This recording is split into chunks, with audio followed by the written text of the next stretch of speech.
when the cortex is stimulated by a psychedelic, particularly with DMT, it turns out, you are increasing the representational reach of the cortex. And what I mean by that is that the cortex becomes capable of representing structures and dynamics that it simply isn't capable of representing in the normal waking state. And so it's as if this intelligence is always there and, in a certain sense, always accessible. And yet we simply lack the capacity to represent it in a kind of visual form. So it's like we see this low dimensional projection, which we see as noise, or we don't see at all. It's simply filtered out and ignored. And yet when you perturb the brain with DMT, it opens up, it expands the representational reach. It allows the cortex to explore more dimensions of phenomenology. It's able to represent high dimensional structures that are simply inaccessible to it. In any other area of science, if you had a fundamental assumption that had failed for centuries to explain something, you'd go, maybe we should start questioning that fundamental assumption. And more scientists now, to different degrees than others, are saying, actually, maybe we got this wrong. Maybe actually the appearance of matter, the appearance of the world, of the physical world, emerges from consciousness, which is fundamental. Consciousness is the only thing that we cannot deny. And yes, for some reason, we've sidelined it and seen it as a secondary emergent epiphenomenon of the physical world. And I think once you flip it and see consciousness as fundamental, then you start to see that the DMT doesn't seem that strange, actually, in a sense, in that actually, yes, we simply could be dealing with other consciousness, other conscious agents, other intelligent agents that are, like we are, subjects, that are different patterns of consciousness that exist within the broader matrix of conscious agents, if you like.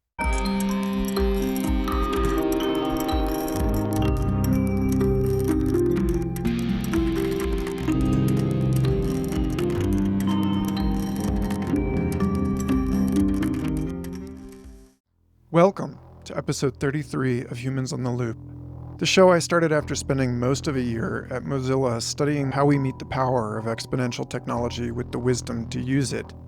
But before that, this was Future Fossils, a podcast about understanding our place in the big picture and probing the evolving nature of selfhood in an increasingly psychedelic society.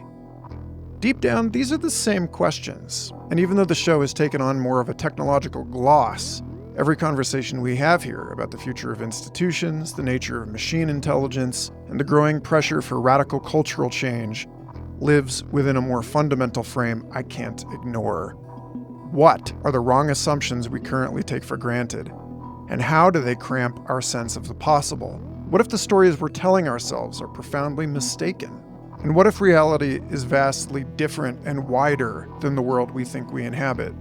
So in service to the question of how we can dream better together, I think it's time to get overtly weird again and ask where the bleeding edge of consciousness and brain research might take us if we can find enough courage to face its implications.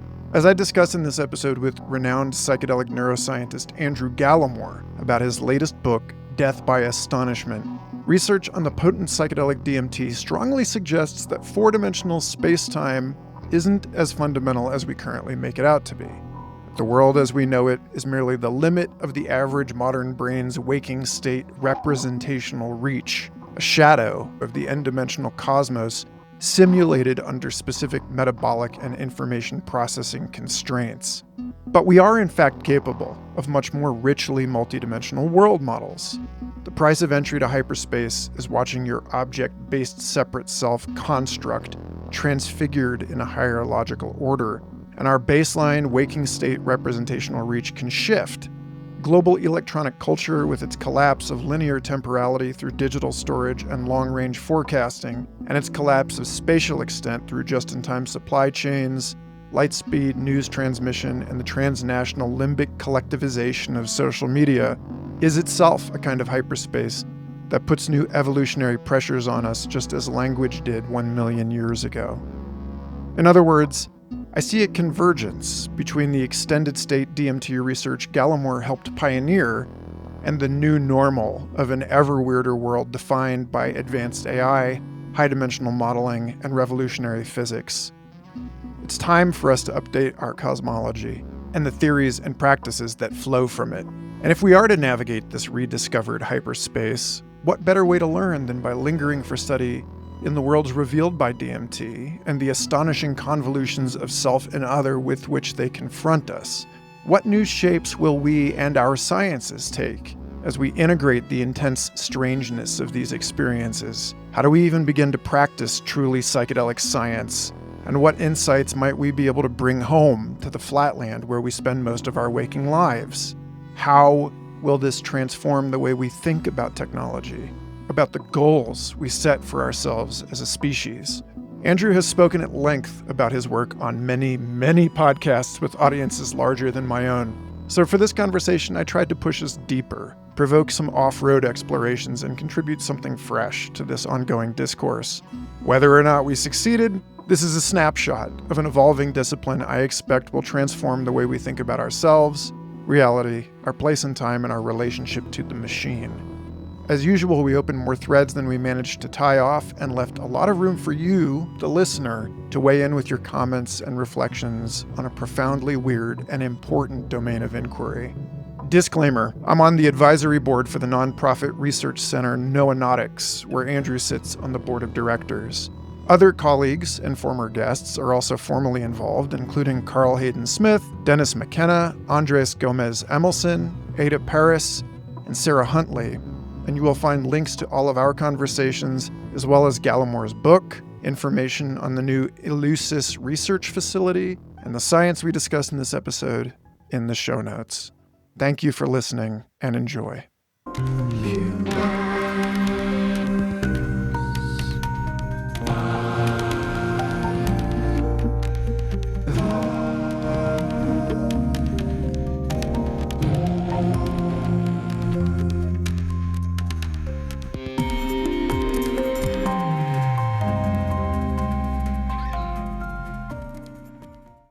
So now do you feel me in your skull from halfway across the planet? Unfortunately, yeah. There's lots to talk about. Any notes, comments, questions before we dive in? We make sure we get to Eleusis and the DMTx. I'll get into trouble if I don't mention that. No, I would be doing Carl Hayden Smith a great disservice as well if I didn't bring that up. I'd also say that you now have hours and hours of excellent conversations out there already. Yeah, many Conversation hours. with Joe, Jesse Michaels, all of these are superb, and I don't want to trod over those conversations. I think what would make the most interesting thing here for people who I expect will already be very familiar with your work is to cut deeply into a few things here. Most people already know about DMT, but I guess for those who are not intimately familiar with you as a person, it's always good to start with, why are you this way? Okay, let's go. Who are you? Where do you come from? Are you an hallucination? And regardless of your ontological status, what is the story that your brain tells itself about why you are interested in the kinds of questions you pursue in your research? That's a difficult question. I don't know. I don't know why I guess I've always been interested in the unusual. I guess you could put it like that. From when I was a very young child, I was interested, like too young, like when I was 6, 7 years old. So elementary school, I was interested in the occult, ghosts, werewolves, vampires, things that go bump in the night, right? Poltergeists. I wanted to be a ghost hunter. That was my dream when I was a kid, was to be a ghost hunter. I wanted to go to old houses and stay up late at night and put tape on the doors so you could see if anyone opened it. Talcum powder on the floor so you could see footprints, and tape recorders and things. I wanted a tape recorder so I could record the sounds of ghosts. All this kind of stuff. But ghost hunters are few and far between these days. It's hard to make a living as a ghost hunter. But fortunately for me, the interest in the psychedelics is within that category of unusual things that are not ordinary. certainly extraordinary states of consciousness. And so as I became an adolescent and became interested in drugs, as many teenagers occasionally do, mostly just for recreational purposes. But for me, I was really interested in how can you take this simple molecule, whatever it is, put it into your brain, and it causes these dramatic changes in how you see the world. And I think that's super cool. That's wow. How do we understand that? And so that got me interested in chemistry because I was studying chemistry at the university. My first degree was in chemistry and pharmacology. I was interested in the molecules. I love molecules. I love looking at pictures, molecular diagrams, electron arrows, and just the way that these molecules, this kind of poetry of the way that molecules are constructed and deconstructed and how they interface and interact with molecules in the human brain. I think that's just, I don't know, I can't explain that. It's just something in the way that other people like playing golf. I can't imagine something more tedious, but some people love it. And for me, it's molecules and the brain. And so that was, how do we get from a molecule interacting with a few proteins in the human brain to alien insects, basically? How do we get there? What's that connection? And how do we understand that? And that's really what I've been doing ever since I first learned about DMT specifically when I was maybe 16 years old from an interview with Terence McKenna on the back of a magazine that a friend gave me. And I thought, wow, this is something else. This is not the normal kind of psychedelic experience as I understood it with my limited experience. This seemed like something else entirely. This was something that could take you to another world that's completely unlike this world and that seemed to be populated by beings that weren't human or animal, like aliens. I thought, this is ridiculous. This doesn't make any sense to me. And I guess the rest, as they say, is kind of history. And I've spent the 20 or more, 25 years after that, trying to make sense of it. And even more so after my first DMT experience itself, which really cemented that. I was utterly thrown, confounded by that. And yeah, so here we are now. I'm still wrestling with and fascinated by this molecule and trying to make sense of it. And I think I've got one or two interesting things to say about it, I hope. Yes, I think you do. So I would like to ask a couple more framing questions. I think like the more we add to a frame, the easier it will get for us to really dive into the more challenging aspects of the dragons you're tilting after in your work. And one of them is in Death by Astonishment, you consistently note that there is a way of thinking about DMT that seems supported by the content of these experiences as a technology. Because I feel that I always have to predicate the real weird conversations on this show as being part of this overall commitment to understanding our relationship to technology. I think it would make sense to have you riff a bit about how you see DMT as a technology, how this view of technology may have implications for the way that we think about technology more broadly. Like, one of the things that these really intense psychedelics do, well reported, is reconfiguring the coarse graining of our world into self and other, moving the lines, erasing the lines. And I think most people have a stock view of what technology is, where Alan Kay says technology is everything that was invented after you became an adult. And yet this is immensely old. And it's something that people repeatedly discovered. It's not something that was invented de novo in a lab by combining other technologies. So just to hear you riff on this for a bit would be substantial. Yeah, I mean, is it a technology or is it a toy? Sometimes the line between the two is also rather blurry and depends upon your perspective.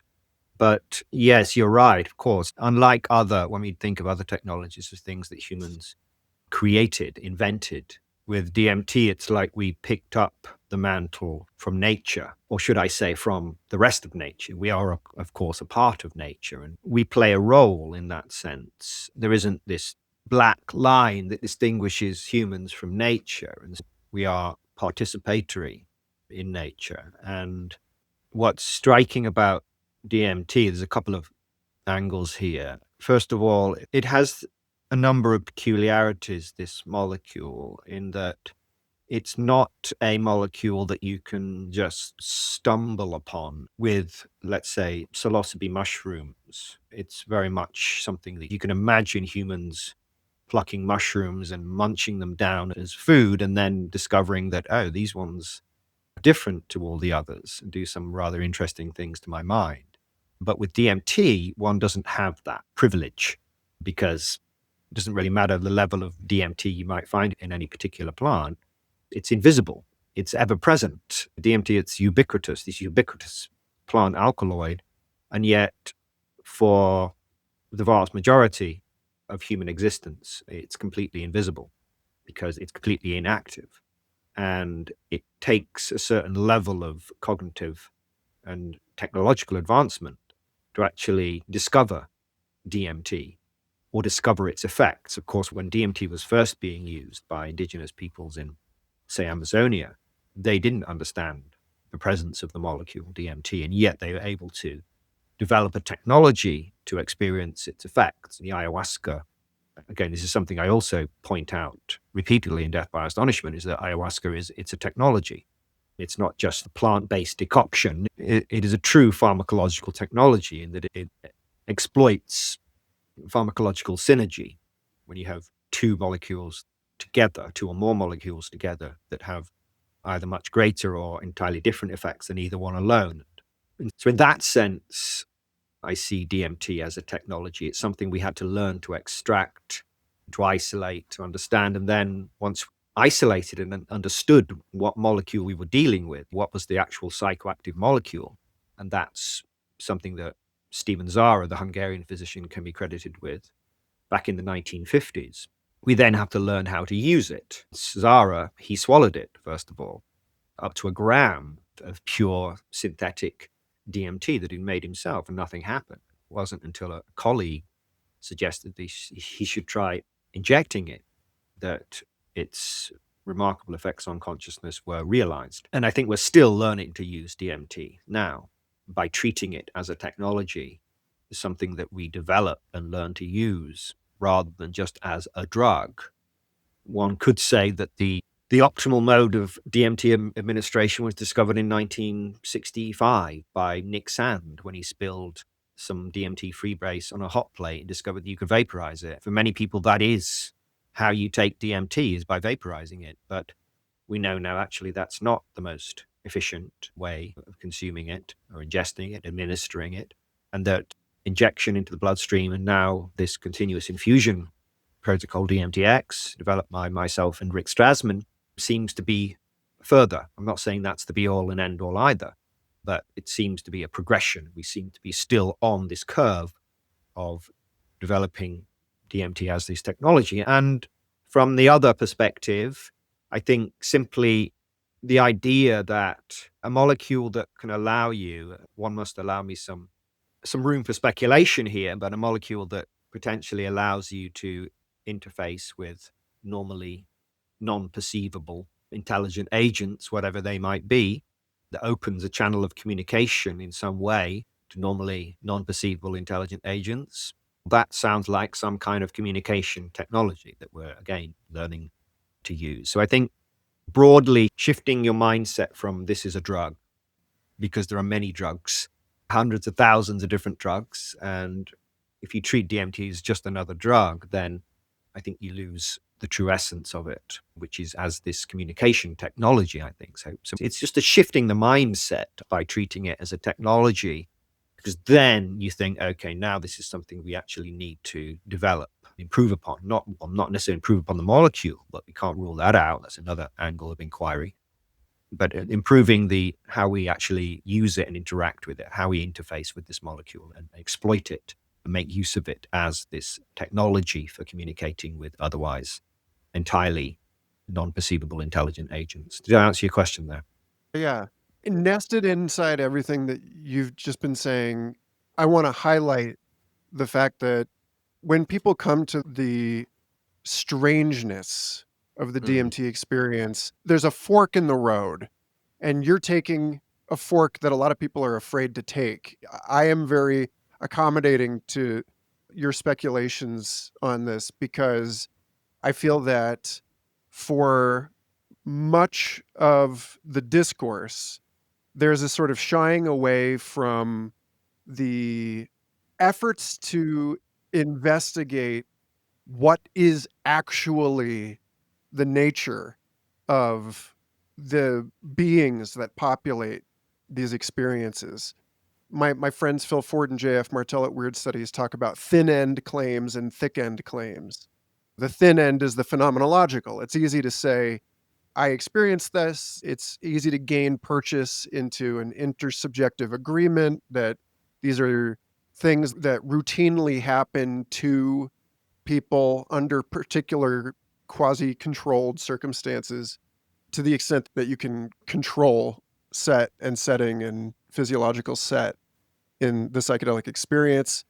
But then there's the thick end claim, which is the ontological claim. And you've given yourself quite a challenge here because one of the characteristics that you and I and others agree is worth pursuing is this question of what exactly are these beings and what are these spaces that people find themselves in when they are interfacing with DMT in this way. This is a particular challenge because the nature of the experience itself is that it induces ontological shock, that it ruptures the categories that people are used to, that they are, as you note in this book, presented with experiences, with visualizations of hyperdimensional objects and environments for which it's hard to make a functionalist evolutionary case our brains actually evolved to perceive. The nature of studying them requires, at least in part, being bold enough to encounter them firsthand, which challenges the conceit of objectivity that has dominated modern science for the last several centuries. And I'd like to hear you speak a little bit about the unique methodological problems, asking what are these beings, whatever they are, what is going on in the brain is one thing. How do we articulate that with what it is that people actually report? There's a lot there. And I think starting with describing the nature of the scientific problems that you're trying to take on would be really great. Yeah, you describe a fork in the road. So for most people fall into kind of two camps, right? They take one fork or one prong, I guess we should say, of the fork. Is it a prong or is it a tine? I don't know. But anyway, in one direction, you have the, I hate that term, orthodox scientists, but it's the best I can do. And they will assume from the outset that this is some kind of hallucination. That's a given, that it's some kind of hallucination. And the scientist's job is to work out the mechanism, the production of that hallucination. Then you're on the other prong or tine of that fork, you have those who know something completely different. They know that that we're dealing with a plant spirit, or that we're dealing with the souls of the departed, or something like this. They have a very strong, firm position, or demons. That's one that I get all the time. It's demons. And I try to not take either of those positions.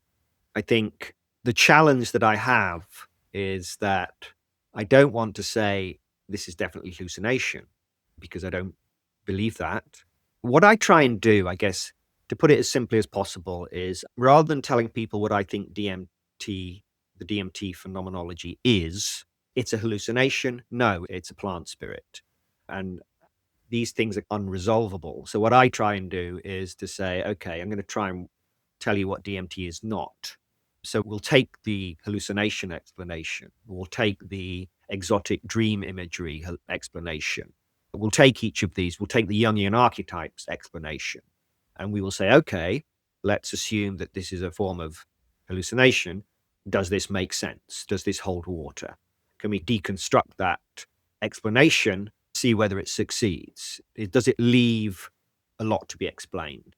Does it leave just a small little bit to be explained that we can probably tidy up as we learn more about the brain? Or is it so dramatically flawed? Does it so dramatically fail to explain the phenomenology that we need to look for alternative explanations? Because once your hypothesis kind of fails on many levels and doesn't seem to explain anything really about the DMT phenomenology, then that's when you say, okay, now we have to start considering alternative explanations without being committed to any particular ideology. So I never say, oh, I think these are aliens, really, unless you use the term alien in the broadest sense, some kind of something that is alien, using alien as an adjective. And I think that probably applies. But this is why I refer to these beings as intelligent agents. They seem to be intelligent. They display characteristics of intelligence that is non-human, and they seem to have agency of some sort. You seem to be interacting with some kind of agent under the influence of DMT. And then you start to look at that explanation and go, okay, so this is something I break down at great length in Death by Astonishment, is actually looking at each of these explanations and saying, okay, this doesn't make sense from an evolutionary perspective. It doesn't make sense how the brain, which evolved to construct this stable three-dimensional model of the world as a model of the environment, how it suddenly becomes capable, when perturbed by this simple plant alkaloid, of constructing these entirely different, not just different, but far more intricate, far more complex, high-dimensional worlds, beautiful, flawlessly constructed, with effortless virtuosity in these entirely novel worlds that have no relationship whatsoever to the normal waking world. That, I think, is a challenge to explain. And so then we go, okay, so what could explain this? And this is where I get into the idea of DMT as somehow gating the flow of information from some kind of intelligent agent, which effectively seizes control of your brain's world-building apparatus for a brief period. And effectively, it's become something of a catchphrase. You don't break through into the DMT world, the DMT world breaks through into you, in that you're not going anywhere. I think the best explanation that I can come up with so far, my working model, is that DMT is allowing access of some kind of information flow, which it basically is, that's generating the visions, if you like. That is generating. Your brain is more like the stage upon which the drama is performed. So DMT is a performance. It's a performance by these intelligent agents. I don't think you're interacting with actual insect-like beings. I don't think you're interacting with elves. I think you're interacting with some kind of the hidden hand, if you like. Whatever is directing that show is using your neural machinery, and the fact that our brain is wired to construct visual forms and using that to generate the imagery. That's how it communicates with us. In the same way that if you look at a computer screen, for example, in certain imagery on the computer screen, that doesn't tell you very much about what is generating that imagery. It could be some other computer which doesn't have a visual form that is in any way related to what you're seeing on the screen. It's simply the transmission of information into your computer and onto your screen that allows you to communicate with that other computer. And so that's the analogy that I use. So there's a lot there, but I think Let's go into a bit more detail on the neurobiological basis of world models and the research that you mention in here, for instance, by Chris Timmerman and Andrea Alamia, that are looking at the EEG readings of people on DMT and starting to analyze the biological correlates of these experiences and the activation of different brain regions, the fMRI work on ayahuasca relatedly. So it's like we can start to talk about in some detail the argument that you're making that this is not a hallucination, this is not a dream, and that the contents of these experiences are not Jungian archetypes in the sense that some are beginning to describe them as having biological basis. I think this would be a great place to launch off into everything else.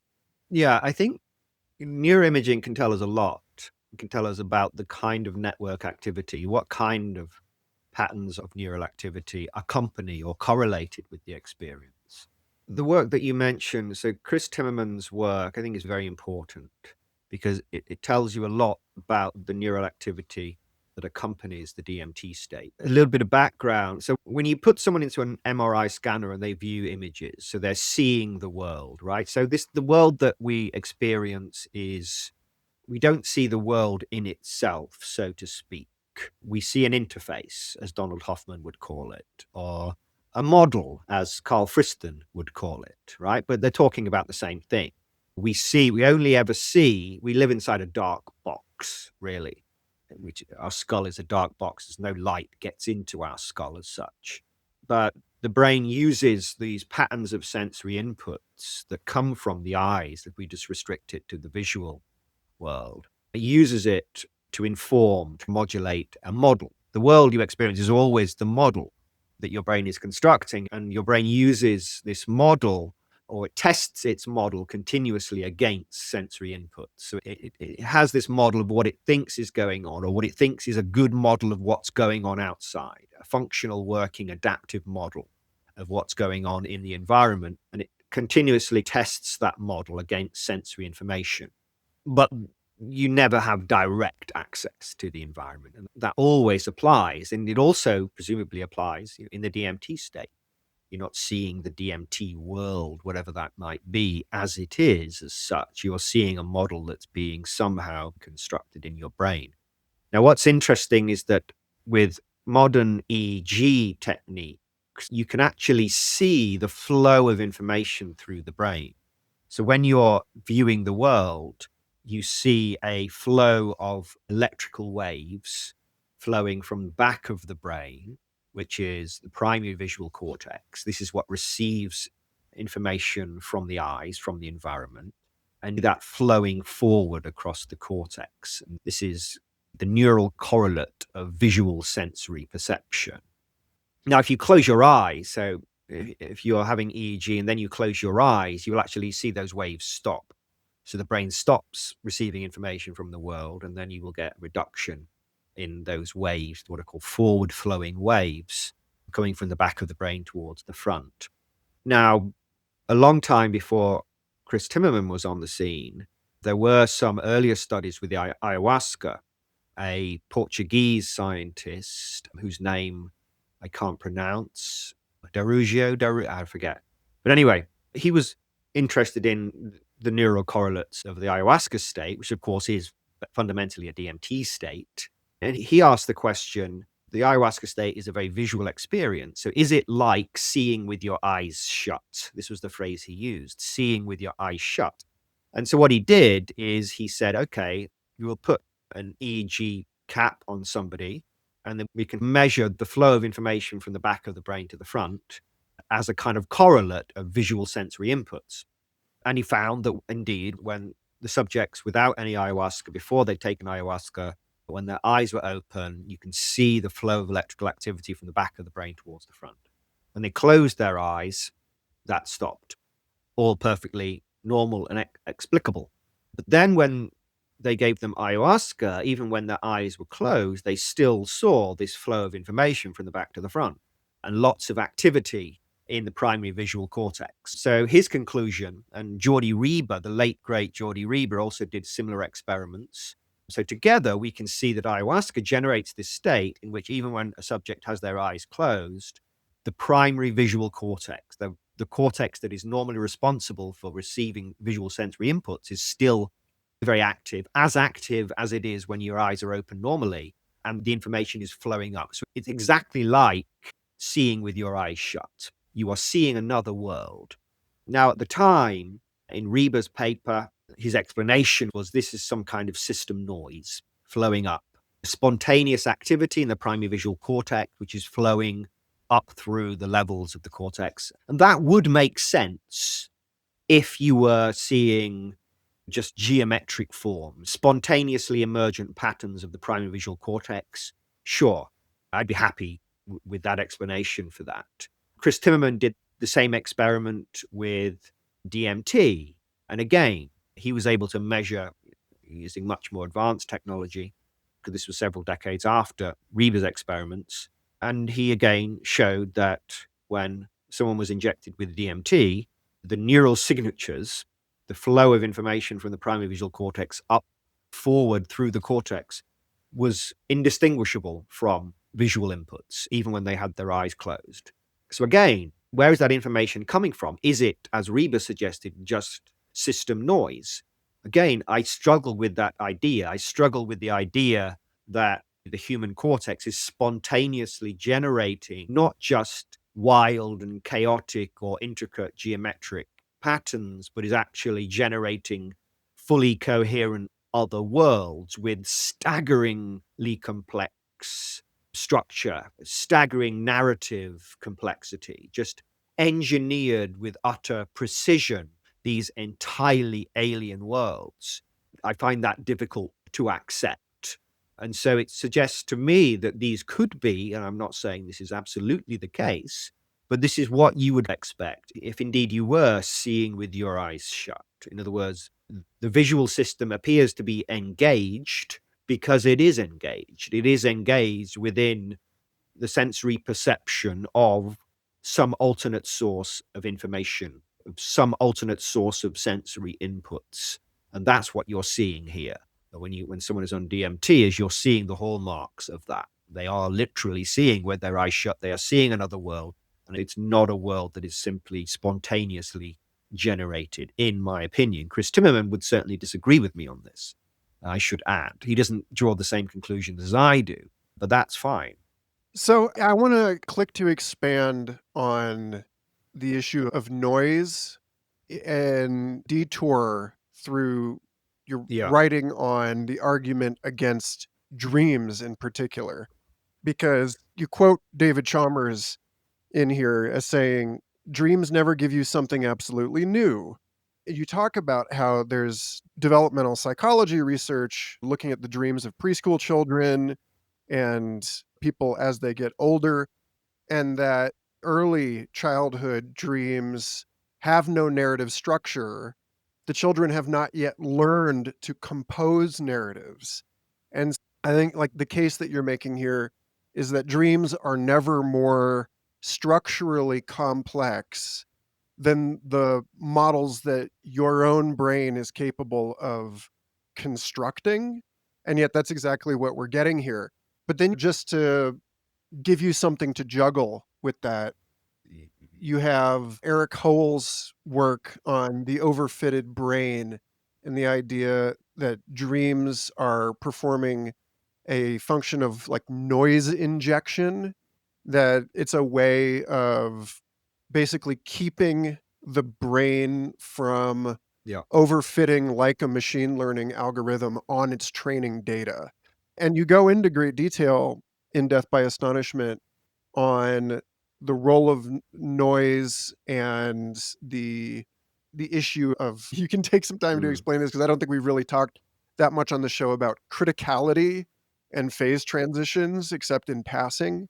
But yeah, I would love to explore how you see the statistical physics or complex systems position on noise, how that relates to how we understand psychedelic experiences, the structural and developmental issues with world models, how all of this Yeah. is related Where do to. I start on that? Yeah. So dreams are interesting in that, as you said, dreams have been studied for a long time, and we know a lot now about what people dream about, why they dream about it. And now dreams can be weird and they can be bizarre, and but even the kind of the weirdness and the bizarreness of dreams has also been well studied. When people say I had a really weird dream, they actually normally they mean weird in a number of ways. So basically, dreams for the most part are continuous with waking life. You dream about people, you dream about animals that you're likely to meet in the environment or you have met in the environment.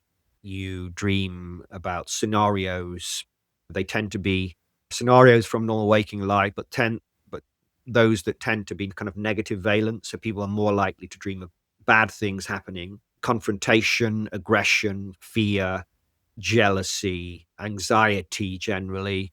These tend to feature a lot more in dreams than pleasant scenarios. And there are hypotheses as to why that's the case, as if the brain is tuning its threat detection system or its threat response system. So take it whilst you're offline, so to speak, rehearsing threatening kind of scenarios and working out how do I deal with that. That's one explanation for why these kind of things, why these kind of scenarios are particularly prominent in dreams. Generally, what is the brain doing in the dream state? The dream is like a kind of a selective simulation of the normal waking world. The brain is using what it knows or what it's learned about world building in the waking state to construct a world in the absence of sensory inputs. So even when you take the brain offline or disconnect it from sensory inputs, your brain still knows how to build a world. And that's a skill that your brain actually learned. You mentioned this study with preschool children. You do see that if you measure, if you look at the phenomenology of children from very young age up to adolescence and older, you will see the progression in their brain's ability to construct a coherent world in which the dreamer is able to interact with moving parts. In very young children's dreams, they're more like static images, more like slideshows than movies, simply because the brain doesn't know how to construct animals or people with their full range of movement and motion and all that kind of. That's a very difficult skill to do when you don't have a continuous stream of sensory inputs. But on the other hand, dreams can become, because those sensory inputs are disconnected, because they don't have that sensory data kind of training signal, they're very malleable. They're very kind of fluid and dynamic and sensitive to being disrupted or moving in other directions. This is when people talk about weirdness and bizarreness in dreams. It's often like weird discontinuities where you're talking to someone, you're talking to your mother, and then somehow that changes to your father. And it's like, weird things happen like that, or the scene dramatically shifts. One moment you're sat at home watching television, the next moment you're looking at the screen at an airport, worried because you missed your flight. These kind of things. There's a lot of it probably driven by emotion as well that's directing that. And a lot of that information comes from the hippocampus, from the side of the brain, the kind of memory index, if you like.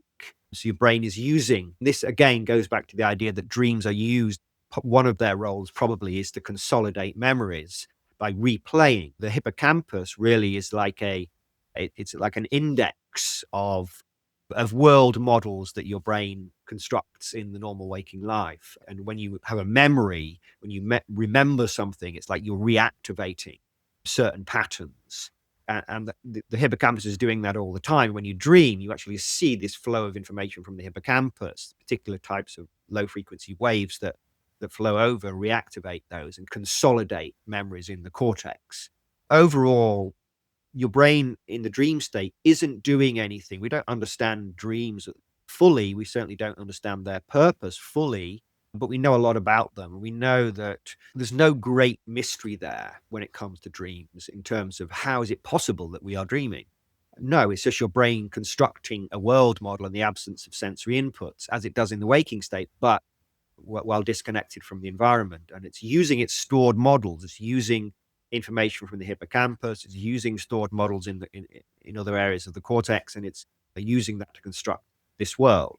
In a sense, the dream world is like the psychedelic state in that because it's not held accountable to sensory inputs, it can explore its world models much more fluidly. Things are much more dynamic in the dream state, and that also applies in the psychedelic state to a certain extent. Psychedelics, as you say, they push the brain towards criticality. All complex systems exhibit behaviors. So a complex system is simply a system that's composed of lots of interacting components that interact according to certain rules. Your brain is a complex system. It's millions and millions of neurons with billions or trillions of connections that are always interacting. And your world model kind of emerges from those interactions. So all systems that are composed of lots of parts can exhibit behaviors that sit somewhere between perfect order, like a crystal, that's perfectly ordered, very low complexity. And then the other end, you have complex systems that are chaotic. So they have just completely unpredictable, wild behavior. Small perturbations can cause incredibly dramatic changes in how they behave. It's a mess, if you like. There is mathematics to explain all of that, but it's generally very highly chaotic, not suitable for constructing a world. Let's put it that way. So on both ends of this complexity spectrum, you have perfect order and you have chaos. Neither of those is very good for building worlds, because a world has to be somehow strike a balance, right? The world that you're experiencing now has to be both stable and yet not too stable. It has to have a certain amount of give, a certain amount of fluidity and dynamism. It has to be responsive to sensory inputs, to be constantly changing. And that balance is achieved, this point that's called the edge of chaos. It's perfectly positioned balancing act so that your brain, your cortex is able to achieve, or that emerges in the cortex, that allows a world to emerge, to be constructed by the brain that is both fluid and dynamic and yet stable. And what psychedelics do is by stimulating certain populations of neurons in the cortex, they nudge the dial slightly more towards the chaotic realm without pushing it into the chaotic realm. This is why if you take LSD or psilocybin mushrooms, the world will tend to become much more fluid and dynamic.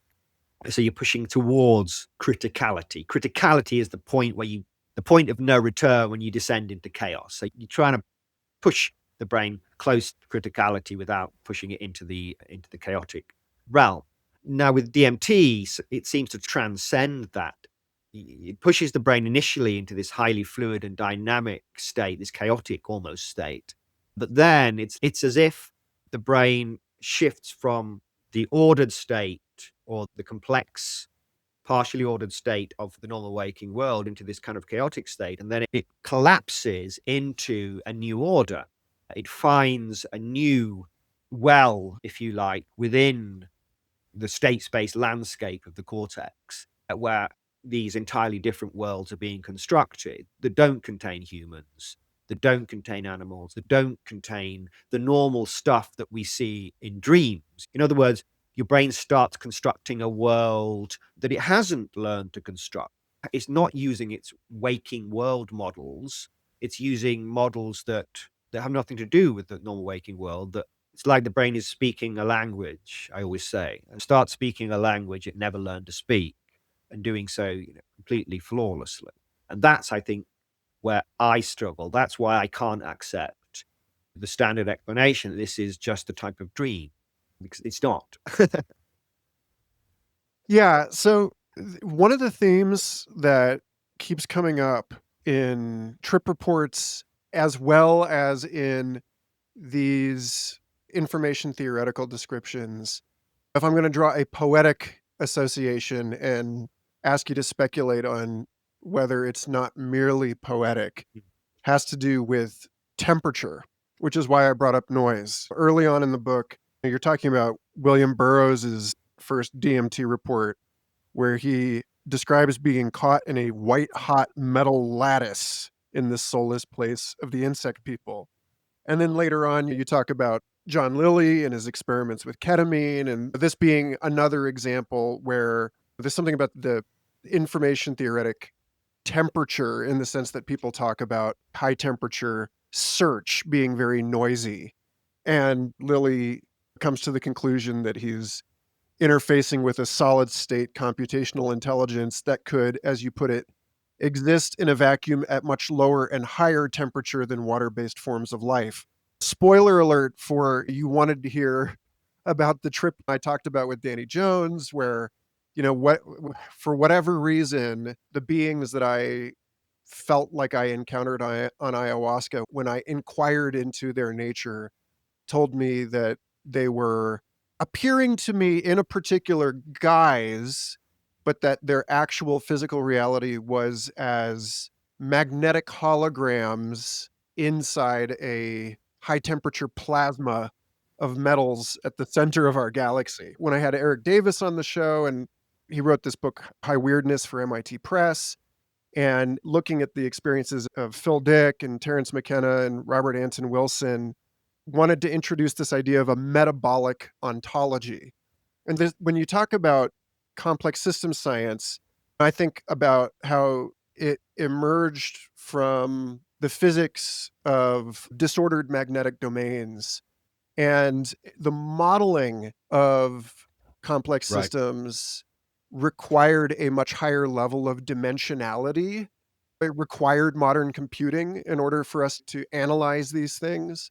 So there's this connection between the temperature, concerns of temperature that keeps showing up in reports, the concerns of temperature and state change in the brain itself, the science on self-organizing systems basically being structured information and energetic flows through systems. And I'll just add for my own amusement that Eric Wargo, who has spent a lot of time embellishing this thesis that he has about precognitive dreaming, has come to the conclusion, and I talk about this with him in episodes 117, 171, and especially in 231, that he identifies this increase in the noise in brains as deeply related to this, that the methods of oracular practice and of the toolkit of shamanism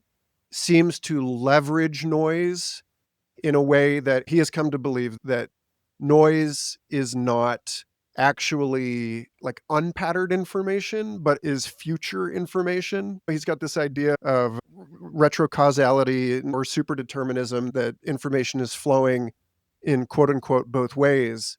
And the last piece I'll add to this is that years ago I interviewed Miguel Fuentes, who had worked with Murray Gell-Mann on the mathematical argument against Mhm. randomness being ontological. And he said if you try to analyze the algorithmic complexity of a bit string, that your ability to Right. detect a pattern in it is constrained by your own available compute. That we can't say for sure that randomness is a real thing, but that it is a function of our ability to detect things. Again, like these metabolic changes in the brain and the way that DMT seems to give people access to being able to form hyperdimensional world models seems, again, related to this idea that brains are lazy. Again, with Friston, it's like, if for all matters of daily importance, we only need to model three spatial dimensions, there's no reason to believe that's the limit.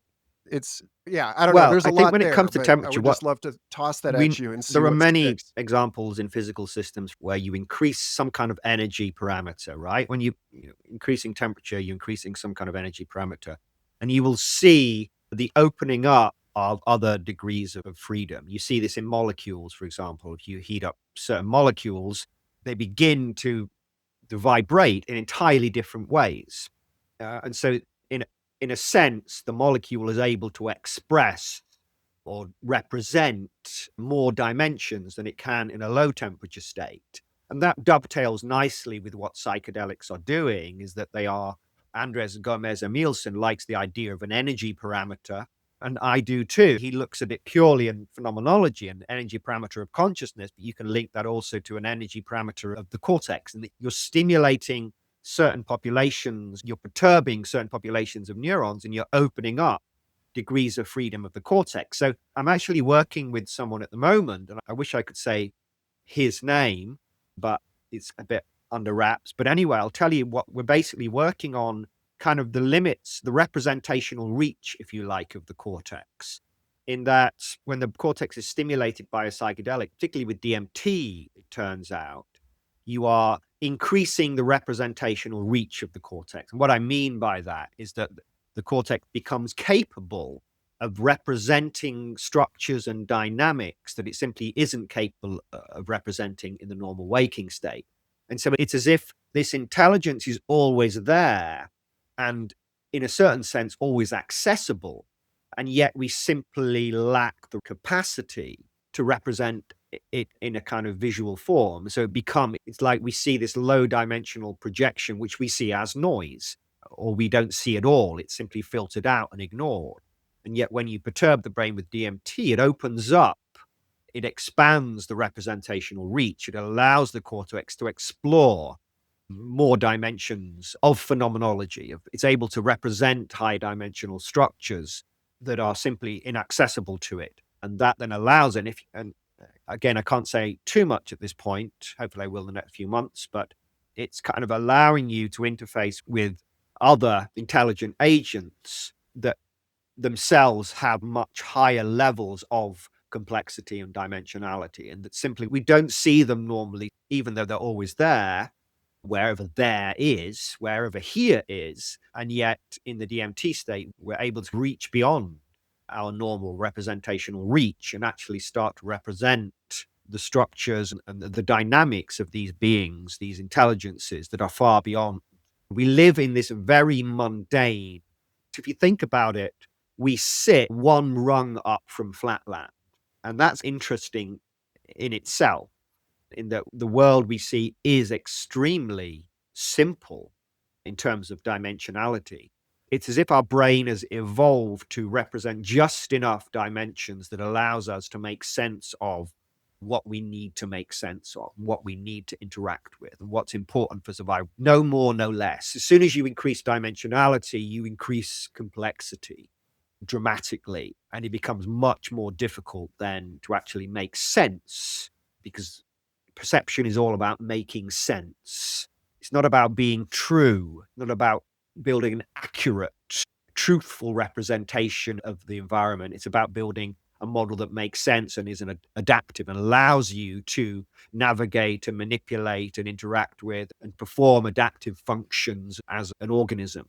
The brain has stumbled upon this 3+1, this 3 dimensions plus time, this very simple system, this very simple, I guess you'd call it coordination, if you like, of our world model, that it has just enough dimensions, but not too many. You could imagine living in a world that was 2-dimensional, but that wouldn't be enough. We need the extra dimension, but we don't need any more. And DMT maybe is pushing us by increasing this energy parameter or increasing the temperature, quote unquote, temperature, like opening up degrees of freedom and allowing the cortex to represent structures and dynamics of other intelligent agents that normally are beyond our representational reach. That's what I can say and what I think. And we're actually working out the mathematics of this and how this actually works. And it dovetails nicely with someone else's work. And some people might be able to get a hint from that, but I'm not going to say any more of who I'm talking about here. It's not Andres. All right. Awaiting that research with bated breath. It's interesting that when you talk about intelligent agents, and yet you're like, I want to be very careful not to arrive at any kind of premature ontological closure about the nature of those agents. That move seems very part and parcel with what you're saying about representational complexity. Again, to go back to something we were talking about earlier in this conversation. And again, I'll give a shout out to my mentor, Richard Doyle at Penn State, who wrote an entire book about this, Darwin's Pharmacy, Sex Plants and the Evolution of the Noosphere, where he says the way that what he calls the ecodelic experience forces us to confront the non-Euclidean, the way that self and other can be wrapped up, folded into one another, or that it requires a higher dimensional logic in order to parse these experiences. And I think about 3 spatial dimensions in one time is there in the language that science uses. And we have subject, verb, object, and tense, right? And syntactic language, I'm hugely inspired by the work of Martin Nowak and others on the evolution of syntactic communication as a function of what human beings must communicate with one another in order to maintain cohesive group behavior. And as how proto-human societies grew over time, these single word utterances no longer cut it, that we started running up against error threshold in our communication. This has me just thinking about the historicity of DMT entering the popular imagination now when it does, along with the development of digital communications technologies. And I guess if I'm going to try to wrangle this down into a question for you, it's like, is the syntax of modern science no longer adequate to the everyday experience of 21st century digital natives? And if so, then how is that going to change the way that we start learning from the DMT experience into what the syntax of an adequate science must look like? When, I remember years ago, I asked Dennis McKenna, I think it was episode 88 or something. There's psychedelic science where people study the effects of psychedelics. And then there's this other psychedelic science, which is where scientists take psychedelics and ask questions that they couldn't in the waking state. And so this is where I invite you to play about, if you can put it in subject verb object syntax, what are the characteristics of the forms of communication required of us in order to pursue these Yeah, questions with okay. the rigor that they demand? I think what DMT is showing us, will be shown to be showing us, is actually that, first of all, that our way of seeing reality in terms of subject and object is going to collapse and shown to be entirely inadequate. I think the idea that there is a separate subject and object, ultimately, I think there is only a subject.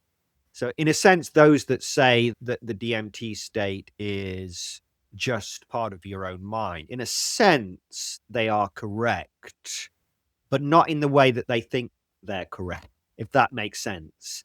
I think we're part of the phenomenon. I don't think we're separate. I don't think we're a subject observing an object in the way that we assume scientific language, and again, it is connected to the coordinatization, if that's a word, of our world model, is that we have a subject and then we have objects. And this allows us to talk about science and allows science to progress. And it's very helpful as a kind of heuristic to see the world in that way, as I'm the subject and then we have an object. And of course, we know that even quantum physicists, not that I'm a quantum physicist, I don't want to start sounding like Deepak Chopra here, but even they will tell you that, okay, the subject and object breaks down, that you can't disconnect the observer from the observed, and that it's a participatory thing. We are part of this phenomenon. We are part of the DMT phenomenon, and that we are conscious agents, in a sense, to use Donald Hoffman's term. And thus, if we're interacting with DMT beings, they are also conscious agents. If you take Hoffman's theory to its obvious conclusion, he thinks that there's nothing but conscious agents. And that, in a sense, is a modern formulation of perhaps the oldest of human worldviews, in which there is nothing but consciousness, and that everything comes from consciousness, and there is only one consciousness. And yet somehow the illusion of form and structure and content and subject and object emerges from that. But ultimately, there is only the subject. There is only consciousness. It's an idealistic, philosophically idealistic perspective. And I am, in some senses, an idealist. I don't sound like it all the time because I speak in the language of science. And yet, at the same time, fundamentally, I think that there is only a subject. And so when you are interacting with DMT entities, you are interacting with other subjects. And it's that interface between two subjects and what allows two subjects to interact. And that's the question here. So I don't see it as we occupy the physical three-dimensional world and they're in a higher dimensional space. I don't think it's like that at all. I think we're part of the same structure, and yet we have this very particular coordinatization of our interface that is very restricted and very limited. And what DMT is doing is allowing us to expand, to increase the representational reach, to increase the dimensionality of our interface effectively, and allowing us then to represent structure and dynamics, as I said before, of other conscious agents that are perhaps far more complex, that sit at a high level, that are not so constrained as we are. And again, if you go to Tibetan Buddhism, right, and they will talk about these hierarchies of beings, and you think countless, innumerable numbers of these other beings, and you have to ask yourself, are people like Donald Hoffman, for example, are they simply repackaging that? Are they coming to the same conclusion, but from a more kind of mathematically formal perspective? I'm not sure I answered your question there, but that's what I'm getting at, is that eventually we'll have to accept that perhaps our way of describing reality as a physical world 3 plus 1 dimensions is limited. If we're going to explain DMT, we need to reach beyond that and realize actually that reality is far more complex and far stranger. And as long as we insist upon this 3-dimensional interface that we live in, that's the true reality, then we're never going to understand DMT, because in a sense, that assumption precludes the possibility of beings that we can't normally see. You can't explain that, so you have to explain them away as hallucinations. And even if that fails, it's like, oh, you're into the realm of kind of promissory science. Well, oh, we don't understand it yet, but don't worry, we will. It's the same thing happens more broadly with consciousness science. The assumption has been for the last couple of 100 years at least that we live in a physical world. Matter is ontologically fundamental, and all we have to do is work out how subjectivity can emerge from physical matter. And so more and more people now are actually flipping that. In any other area of science, if you had a fundamental assumption that had failed for centuries to explain something, you'd go, maybe we should start questioning that fundamental assumption. And more scientists now, to different degrees than others, are saying, actually, maybe we got this wrong. Maybe actually the appearance of matter, the appearance of the world, of the physical world, emerges from consciousness, which is fundamental. Consciousness is the only thing that we cannot deny. And yes, for some reason, we've sidelined it and seen it as a secondary emergent epiphenomenon of the physical world. And I think once you flip it and see consciousness as fundamental, then you start to see that the DMT doesn't seem that strange, actually, in a sense, in that actually, yes, we simply could be dealing with other consciousness, other conscious agents, other intelligent agents that are, like we are, subjects, that are different patterns of consciousness that exist within the broader matrix of conscious agents, if you like. So yeah, that's how I see it. I think, if anything, DMT is going to force us to fundamentally reevaluate how we see reality. And I think actually it's going to take us right back to these ancient ideas of consciousness being ontologically fundamental. But I don't think scientists are ready to do that. And that's why we're in this mess of not being able to explain consciousness. And in a related sense, we're also in this mess of not being able to explain DMT. That's a great answer to a question I'm not sure I even asked, but I was in there. It was in the bouquet of stuff I gave you. Let me see if I can. Syntactical stuff, I don't know. Yeah. Yeah, but let me see if I can approach this from another angle before we probe Eleusis and the future of DMT research, because I think there's a ramp here. And again, the ramp is in if inner and outer, subject and object, are inadequate as explanatory tools for hyperspace, then what does science become by adopting what might be sort of like a more computational epistemological approach, where it's like not just the resolution, but the spatiotemporal dimensionality of the contents of consciousness are computationally constrained. So there has to be a way for scientists like yourself and people who come after you to say, okay, well, actually science on some level is equipped to make much more nuanced validity claims, because we can boil science down to being about articulating perspectives and testing them against increasingly alien perspectives. So, I guess the question is one of what does science become in the process of staying true to its nature, staying rigorous, but broadening to encompass this? This is a philosophy of science kind of question. How does it begin to handle empirically and theoretically, exploring these spaces while letting go of the assumptions of naive realism?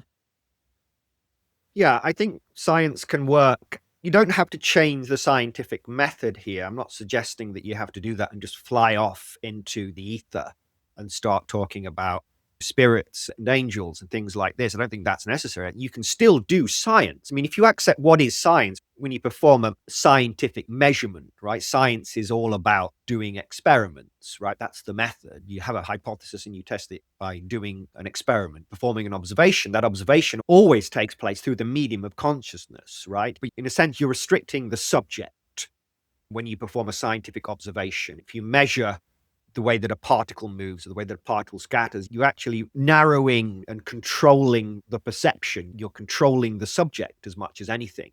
When we say that something is repeatable and observable and objective, what we actually mean is that we can actually control the subjects in many different people, and so that they see the same thing. That's how we treat something as being repeatable and verifiable in science. So science always already works through the subject. It can't work through anything else, because everything that we observe must come through the conduit of subjective experience ultimately. And so what DMT allows us to do is to dramatically alter the subject. It allows you to see patterns of subjectivity, patterns of consciousness that are simply not available, and that are not available in the normal waking state, in this very kind of low level, lower dimensional constrained state. And so you treat the DMT space rather than saying, is it real or is it not real? I think these questions are ultimately dead ends. What you do instead, you say, okay, we treat the DMT space as another type of observation. It's a scientific observation. We can go into this space, this uncharted domain with entirely different structure. We can analyze its structure, its topology, its geometry, its dynamics. All of that stuff can still be done as we would do when we're measuring from our mundane 3+1 dimensional interface. We can do it now with these much higher dimensional interfaces and start to think about, and this is the kind of thing the Quality Research Institute are doing. They're taking the phenomenology seriously and saying, forget about the neuroscience for the moment. Not that the neuroscience is important, but let's analyze the phenomenology itself head on. What is happening to subjectivity? What is actually happening to conscious experience? I can tell you that, right? If you take DMT, I can tell you. I might not have the words to explain clearly, but I have direct access to a different type of structured consciousness, right? And that's reliable. If you inject someone with DMT, 100% of the time, except in very rare individuals, you will get a very specific type of change in the structure and dynamics, the dimensionality, the topology, the geometry of conscious experience. We treat it like that, as a new way of observing, a new domain of observation. And then you say, okay, what kind of people do we need to send into that space or to experience that kind of altered subjectivity, rather than just sending kind of random members of the public, so to speak, or even experienced psychonauts? You send people who have specific skill sets. So you send in mathematicians, you send in topologists, algebraic geometers, you send in linguists, you send in artists, you send in all these different people with their own specific fields who are tasked, just as in any other scientific field. If you wanted to explore and map, let's say, an uncharted region of a virgin rainforest, you wouldn't just send random members of the public and say, tell us what you see. You would send in botanists, you would send in geologists, you would send in hydrologists, right? And they would each come back with certain types of information, and that would then allow you to understand the ecology of this space and the structure and the dynamics of the rainforest. And then you can connect it to the world outside the rainforest. How is it different? How is it connected? How do they interact? All of that stuff. We do the same with the DMT space. We don't make judgments about ontology, the real, unreal question. We forget about that. We say, okay, this is an uncharted domain, different type of conscious structure, which clearly is very different. And we send in people with specific skill sets to retrieve certain types of information, to do certain types of experiments, to perform certain types of observations. And they come back and say, okay, this space occupies this region within this topological manifold. I'm talking out my backside here, but you get the idea, right? Andres will do a much better job than in verbalizing this, but you get the point, right? You're sending people in who can tell you about how it's structured. They don't just say, oh, that was really weird, man. That was crazy. That's impossible.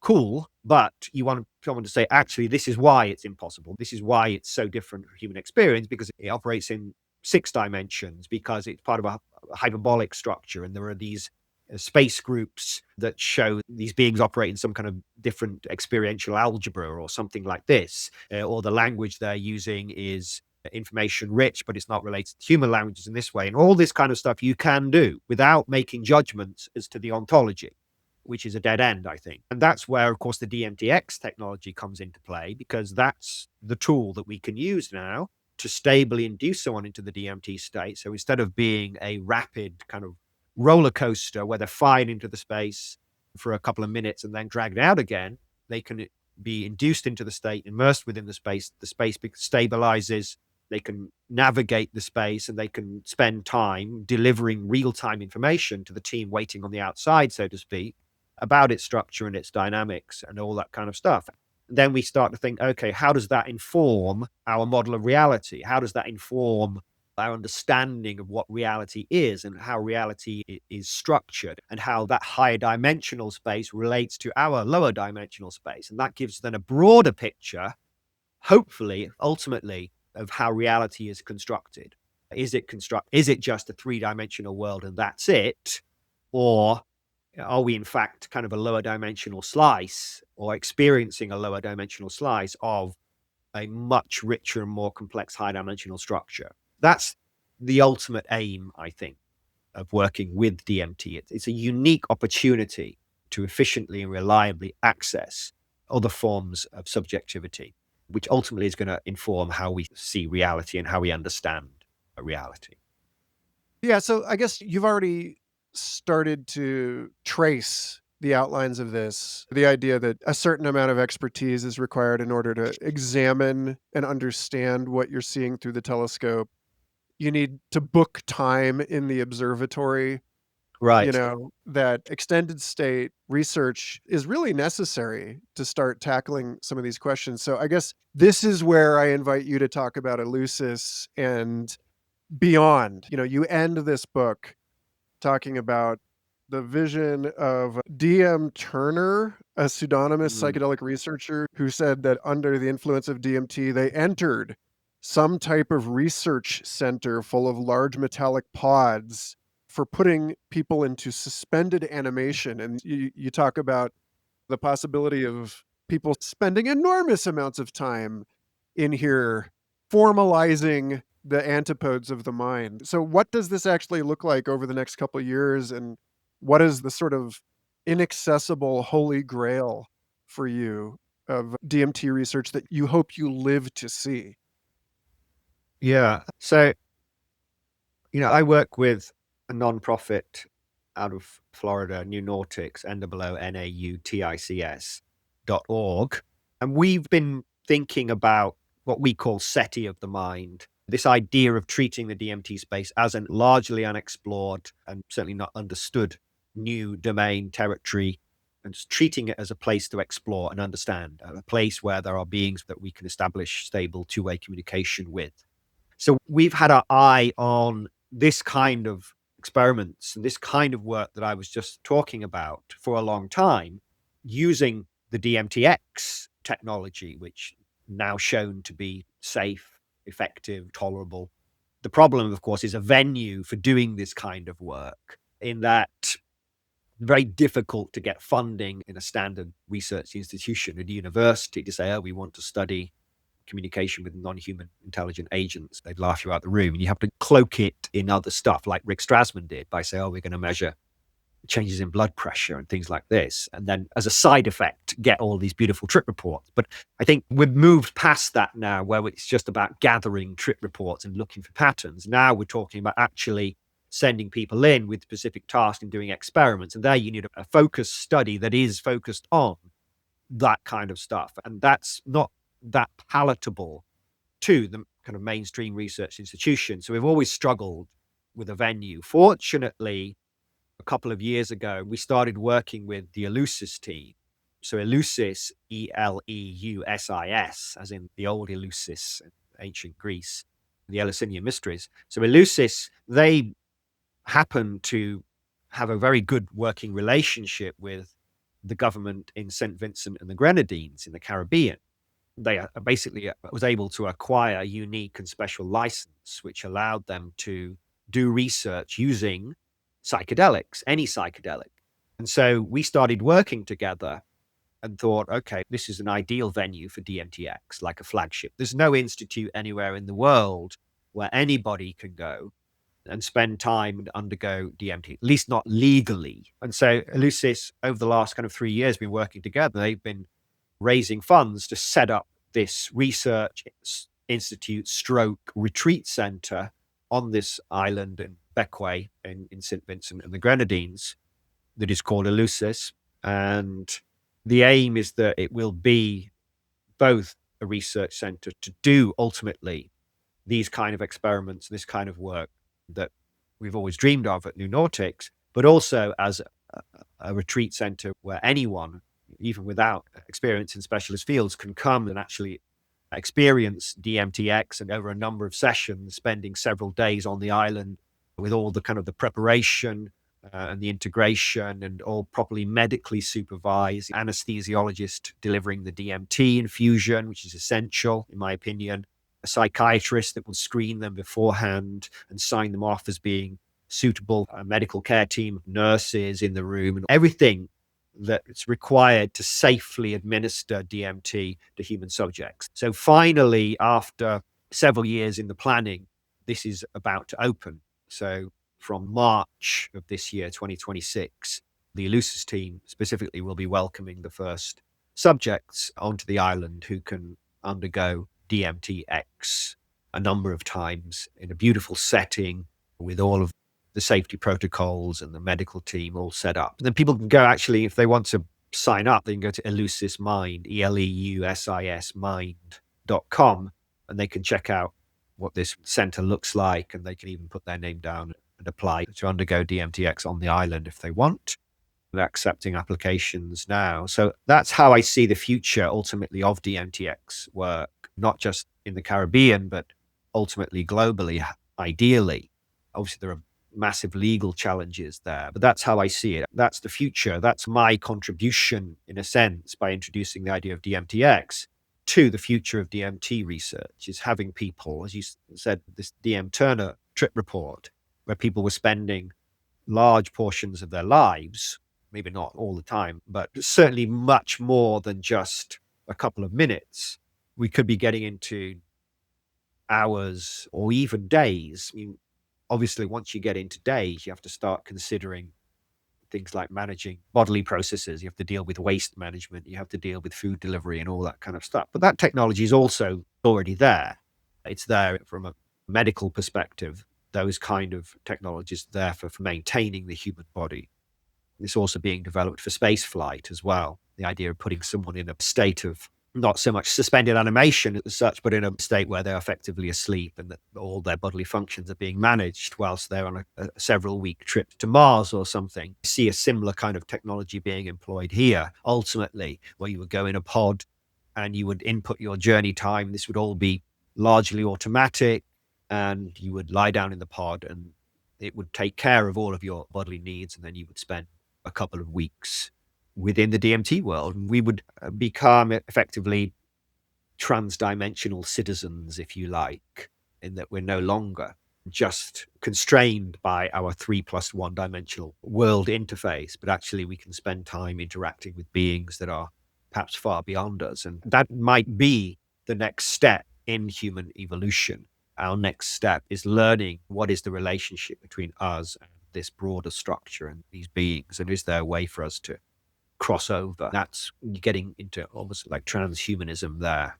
That's something I explore in my first book, Alien Information Theory. But I don't know what that future is going to look like, but I feel like DMTx is another step towards a future that is as yet unknown and yet seems to be arriving at an ever-increasing speed. We seem to be hurtling into the future.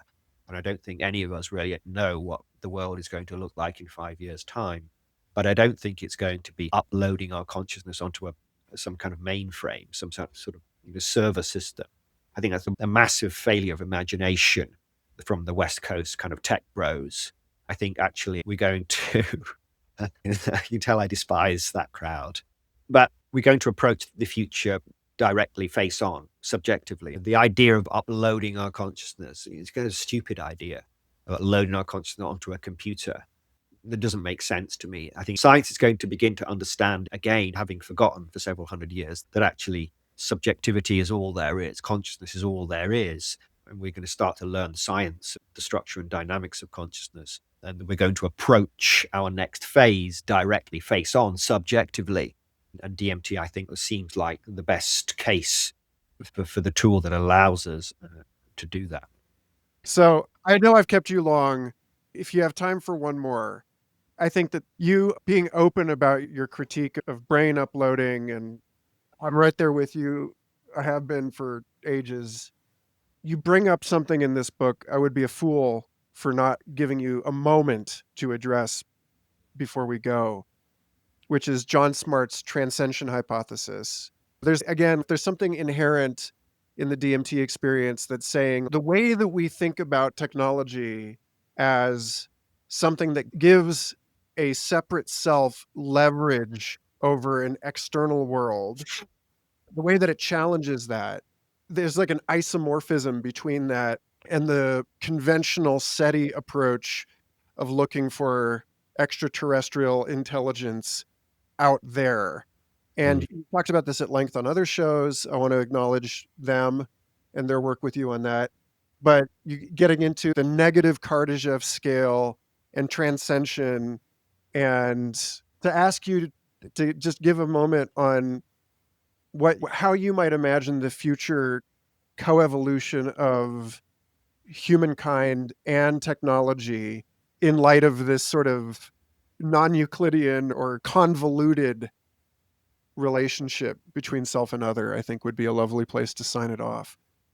Yeah, I think, again, the idea that we're only going to find other intelligences out there, other wet-bodied beings that kind of look in some ways, or at least biologically related to us in some ways.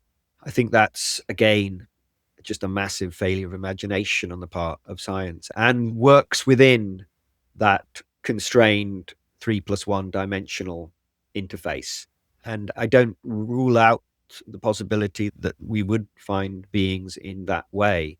But I think what DMT, in my opinion, shows us quite clearly and undeniably to anyone who's experienced it is that there is what seems to be a practically infinite and innumerable variety of intelligences, that we don't have to wait for some kind of binary missive from a star system several hundred light years away. This is not efficient. This is not reasonable. This is like ridiculous pipe dream. But actually that these beings are accessible right now. It's our birthright, in a sense, that everyone, if you can access DMT, which is ubiquitous throughout the world, which is interesting in itself, then you can access these intelligences. And so, it requires a fundamental shift from how we see reality. Yes, the Kardashev scale, I think that's informative to an extent, the anti-Kardashev scale, the idea, and at least the idea that it's accepted now that, yes, we do spend a lot of money looking outwards, but actually we spend much more money and time looking inwards, deeper and deeper levels of reality at smaller and smaller scales. And so the idea that a civilization would not be expanding into the cosmos outwards, but actually would be going inwards and would be learning how to manipulate the fundamental structure of space-time, quote unquote fundamental. I don't think it is fundamental. That's not a crazy idea anymore. And so the idea that a civilization would go inwards and ultimately transcend, and transcension would simply look like a civilization that had achieved mastery. This is called the micro-dimensional mastery scale by John Barrow, the cosmologist. Having achieved mastery over the lowest level that we can get to would actually be instantiating themselves at this ground of reality, using the fundamental computational structure of space-time in order to instantiate themselves, rather than either spawning the cosmos or using computer servers or whatever to upload our consciousness. I think that's more likely. But even that, I think, is limited, because I don't even think it's that. I don't know what it looks like, but it seems to me that even that is working within the standard kind of constrained space-time paradigm. as we understand it, and assuming that space-time is fundamental, and that's where we need to get to. And if we understand the fundamental structure of space-time, then we've understood the fundamental structure of reality. And I think what DMT shows is actually that's not true at all, and that space-time is not fundamental. Don Hoffman says space-time is doomed. And I think DMT is going to force us actually to confront the fact that space-time is not fundamental, and that we're not seeking beings elsewhere within space-time, so to speak, but we're seeking beings that exist perhaps beyond space-time or outside of that fundamental metaphysical assumption of the ontological primacy of space-time. And that's remarkable that that's so easy to do, right? If DMT really is doing that, allowing us to interface with these other kind of conscious beings, conscious agents, intelligent agents, then it's remarkable how simple it is. You don't require billion-dollar telescopes. You don't require thousands and thousands of years to pass messages back and forth. It's like anyone can go there right now. You don't need to be a scientist. You don't need to be an astronomer. You can just do it. Anyone can do it. And I think that's the most remarkable thing about DMT is it's democratic. Anyone who can access DMT can access these astonishingly complex and dynamic and fascinating worlds, and the equally astonishing and complex and dynamic beings that seem to populate these worlds. Well, yeah, and in fact, everyone did participate in the Eleusinian mysteries once upon a time, right? Bringing that back to our society seems of the utmost importance. I really appreciate you taking all of this time. I would love to know if you feel like there's anything that we have not touched on that you consider truly vital. Is there a negative space in this conversation or a blind spot? Well, I think we all have a massive blind spot. And I think what DMT fundamentally shows us is really how little we know. We know shit about the nature of reality and our place within it. And approaching DMT with that level of humility, that actually we don't sit at the top of the hierarchy of intelligences. We have this exalted position on Earth in that we do just to probably sit kind of at the apex of intelligence. And we like to extrapolate that to broader reality. And I think DMT is forcing us minimally to confront our own inadequacies and confront the fact that actually we are just taking the first step on the road to understanding reality. We are not almost at the end of the road. We are really just, relative terms, we're taking the first step. And there's a lot more work to do before we have any idea about who we are, where we are, and the beings that are, everywhere and nowhere, that now we have the tools and the technologies to interact with. Well, Andrew, thanks again for all of this. I am honored to be at least nominally involved in Neuronautics, and therefore a degree from the work that you're doing. And I look forward to seeing how it develops. Me too. Thanks so much for being on the show. You're welcome. Thanks again for listening. If you enjoyed this conversation, please consider liking, subscribing, and commenting on your favorite podcast provider. I would love some more interaction on the YouTube channel. Humans on the Loop is made possible thanks to the support of listeners like you. Explore the show's extensive archives, read years of mind-expanding essays, and access members-only perks like the reading group and courses at michaelgarfield.substack.com. And stay tuned. Upcoming episodes include dialogues with complexity scientists Stuart Kaufman and David Wolpert, tech ethics badass Matthew Mitka, visionary authors Tyson Yunkaporta and Jonathan Zapp, and many more. And part 2 of my essay series on the evolution of planetary culture should drop on Substack later this week. I'm also neck deep in awesome backstage projects I'm excited to tell you about soon, including launching a new podcast and Substack for the AI Capabilities and Alignment Consensus Project, and developments on the front of distributed and sovereign tech infrastructure for better collaboration with my brilliant friends at the Atlas Research Group. More on that very soon. Until then, take care, and remember, attention is our greatest natural resource.